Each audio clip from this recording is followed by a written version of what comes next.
В Абхазии российских туристов назвали угрозой нацбезопасности. Директор фонда кино республики Александр Басария заявил, что россияне, приезжающие в Абхазию по дешевым путевкам, представляют угрозу национальной и экономической безопасности, так как не тратят деньги на экскурсии, вечеринки, рестораны, предпочитая жить в своих маленьких анклавах. Басария также призвал местных ательеров прекратить сотрудничество с российскими туроператорами, назвав их олигархическими. До этого другие депутаты также заявляли, что российские туристы нищие и жадные. Угроза безопасности.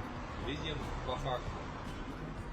Малый бизнес, средний бизнес начинает страдать. Да, я спросил у Давга, каково ему было, в Абхазии. Если вкратце, он мне прислал голосовуху. Давг — это тот самый Давгоносик, великолепнейший, замечательный человек, чудеснейший. Блядь, это нужен резонанс, отвечаю. Я был в Абхазии пару лет назад, это был такой пиздец, какие они свиньи, я тебе отвечаю. Они, короче, срут и ссут в свой же водопровод, потом моют этой хуйней фрукты. Там все, кто приезжают, рыгают, блюют, срут. Невозможно, понял? Чисто унитазная страна, ёпта, ротовирусная.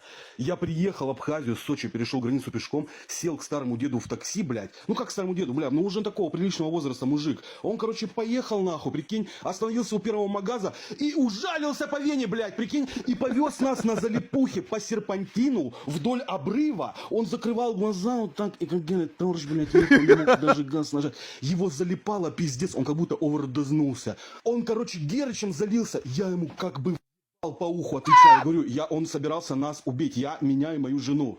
Я его первее, если бы не был в гостях.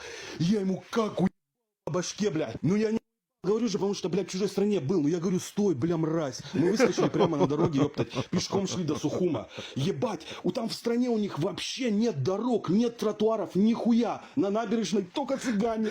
Бабки наебать пытаются. Без шуток, я когда переходил, бля... Жуть какая! Вот такой вот фидбэк от Давга про путешествие по Абхазии.